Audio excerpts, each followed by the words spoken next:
ఇది ఇంకా దారుణమైన విషయం. ఇది ఎంత దారుణం అంటే ఒక్కొక్క ఇంట్లో 250 ఓట్లు, ఒక్కొక్క ఇంట్లో 180 ఓట్లు, ఇక మొత్తం లిస్ట్ ఉంది మా దగ్గర. ఒక్కొక్క ఇంట్లో 80 ఓట్లు, 90 ఓట్లు. ముందు మేము కూడా ఏమనుకున్నాం, అవేమన్నా అపార్ట్మెంట్లేమో కాబట్టి ఉన్నాయేమో అనుకున్నాం. కానీ మా వాళ్ళు అక్కడ పోయినారు. పోయి చూస్తే ఇక్కడ మొత్తం లిస్ట్ ఇది మీకు ముందు పెడతాను. మొత్తం కూడితే దగ్గర 14-15 వేల ఓట్లు, 14-15 వేల ఓట్లు. ఈ రకంగా మరి ఒక ఇంట్లో 50, ఒక ఇంట్లో 90, ఒక ఇంట్లో 250 ఓట్ల చొప్పున అడ్రస్తో సహా ఈ లిస్టు మొత్తం వారికి ఇచ్చాము. 14-15 వేల ఓట్లు ఈ రకంగా కొల్లగొట్టే ప్రయత్నం కాంగ్రెస్ చేస్తా ఉన్నది. ఇందులో కూడా విచిత్రం ఏంటంటే రకరకాలుగా చేసినారు. ఇది కూడా చాలా తెలివిగా రకరకాలుగా చేసినారు. మేము ఫిజికల్ వెరిఫికేషన్ కోసం పోయినాం. కొన్ని అడ్రస్లు తీసుకొని బూత్ల వారీగా, క్లస్టర్ల వారీగా మేము నిజంగా ఓట్లు ఉన్నాయా లేవా, ఉంటే వీళ్ళు ఏమైనా దొంగ ఓట్లు చేసినారా, ఏం చేయబోతున్నారు తెలుసుకోవడానికి ఫిజికల్ గా ఆ ఇంటికి పోయి మరీ చెక్ చేసినాం. చెక్ చేస్తే బూత్ నంబర్ 125. ఇది చాలా విచిత్రమైన ఒక అనుభవం మాకు. ఒక ఇంట్లో 23-24 ఓట్లున్నాయి. అయితే ఆ ఇంటి యజమాని గారి పేరు నారాయణ గారు. ఆ నారాయణ గారిని పోయి మా వాళ్ళు కలిసినారు. నారాయణ గారు, మరి మీ ఇంట్లో 23 ఓట్లున్నాయి, దయచేసి మా పార్టీకి వేయండి, మాకు మద్దతు చెప్పండి, కేసీఆర్ గారిని గెలిపించండి అని మేము పోయినాం. పోతే ఆయన మొత్తం ఓటర్ లిస్ట్ ఆయన కూడా చూసుకున్నాడు. 23లో ఏ ఒక్కటి కూడా మా ఇంటి ఓటు కాదని ఆయన చెప్తున్నాడు. అందులో మీరు మొత్తం పేర్లతో సహా నేను ఇస్తాను మీకు, సీఓ గారికి కూడా ఇచ్చాను. మొత్తం హిందూ ఓట్లున్నాయి, ముస్లిం ఓట్లున్నాయి, అన్ని ఉన్నాయి, రకరకాల పేర్లున్నాయి. ఆయన మొత్తం చూసి ఆశ్చర్యపోతున్నాడు. ఆయన వీళ్ళెవ్వరూ నాకు తెలియదు, ఈ ఓట్లు ఎక్కడికి వెళ్ళి వచ్చినాయో నాకు తెలియదు, నాకు సంబంధమే లేదు.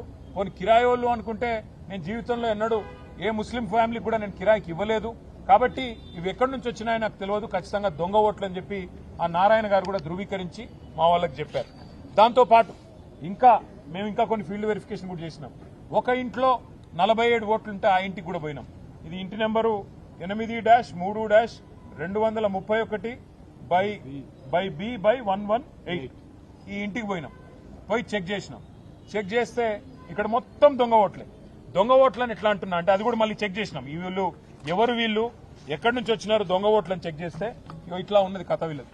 వీళ్ళందరికీ ఓట్లు ఇంకొకటి ఉన్నాయి. ఒక ఆయన పేరు వెంకటేష్ బిక్కిన, వాళ్ళ ఫాదర్ పేరు సూర్యభాస్కర్ రావు బిక్కిన. ఆయన ఖైరతాబాద్ లో ఓటున్నది. ఇప్పుడు రెండో ఓటు రాయించిండ్రు కాంగ్రెస్ వాళ్ళు. ఎక్కడ రాయించిండ్రు? జూబ్లీ హిల్స్ లో. అన్ని కూడా ఒకటే రోజు సెప్టెంబర్ 2 తారీఖు నాడు అదే వెంకటేష్ బిక్కిన గారికి రెండో ఓటు రాయించినారు. అట్లాగే ఎస్ రమేష్, వాళ్ళ ఫాదర్ పేరు బాబు, వారికి గద్వాలలో ఓటున్నది. వారికి మళ్ళా రెండో ఓటు సెప్టెంబర్ 2 నాడు ఇక్కడ హైదరాబాద్ లో జూబ్లీ హిల్స్ నియోజకవర్గంలో అక్కడ రాయించారు. అట్లాగే మిరియాల సత్తయ్య, అశోక్ మిరియాల గారు, వాళ్ళ ఫాదర్ పేరు సత్తయ్య మిరియాల, వారికి ఓటు నల్లగొండలో దేవరకొండలో ఉన్నది.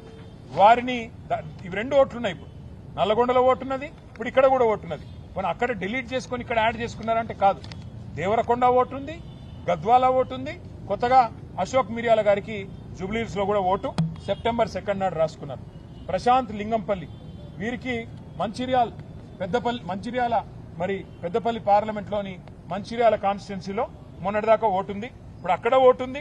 మళ్ళీ ఇక్కడ లేటెస్ట్ అప్డేషన్ 2 సెప్టెంబర్ నాడు ఇక్కడ జూబ్లీ హిల్స్ నియోజకవర్గంలో కూడా వారికి ఓటు రాయించుకున్నారు. ఇది ఇంకొక ఎగ్జాంపుల్. షేక్ రసూల్, వారు ఉప్పల్ అసెంబ్లీ నియోజకవర్గంలో మల్కాజ్గిరి పార్లమెంట్ లో వారికి ఓటు ఉంది. ఇప్పుడు కొత్తగా జూబ్లీ హిల్స్ లో కూడా ఓటు రాయించారు. షేక్ నయీబ్ రసూల్ అని చెప్పి వారికి మిడిల్ నేమ్ యాడ్ చేసి ఇక్కడ కూడా ఒక ఓటు రాయించినారు. అట్లాగే వెంకటేష్ కోట. చదువుతూ పోతే కొన్ని వేల ఎగ్జాంపుల్స్ ఉన్నాయి. ఇవన్నీ కూడా కేవలం మేము ఫీల్డ్ లో తిరిగి, మా పార్టీ నాయకులు ఫీల్డ్ లో తిరిగి వెరిఫై చేస్తే ఇన్ని ఎగ్జాంపుల్స్ మాకు దొరికినాయి. ఇవాళ మేము ఈ రాష్ట్రంలో ఉండే కాంగ్రెస్ పార్టీని, అట్లాగే ఇక్కడ ఎన్నికల ప్రక్రియకు బాధ్యులుగా ఉన్న సీఈఓ గారిని స్పష్టంగా 3 డిమాండ్లు వాళ్ళ ముందు పెట్టాం. మీరు మొట్టమొదటి విషయం, మా అనుమానం దాదాపు 19 నుంచి 20 వేల దొంగ ఓట్లు రకరకాల రూపాల్లో, లేని ఓట్లు ఉన్నట్టుగా లేదా డబల్ ఓట్లు రాయించి ఎక్కడో దేవరకొండ, గద్వాలు, నకరేకల్లు, ఉప్పలు, మంచిర్యాల అక్కడి ఓట్లు ఇక్కడ కూడా రాయించి ఈరోజు ఒక కొత్త నాటకానికి తెరలేపి దొంగ ఓట్లతో గెలవాలనే ప్రయత్నం కాంగ్రెస్ పార్టీ చేస్తున్నట్టుగా మాకు అనుమానం ఉన్నది.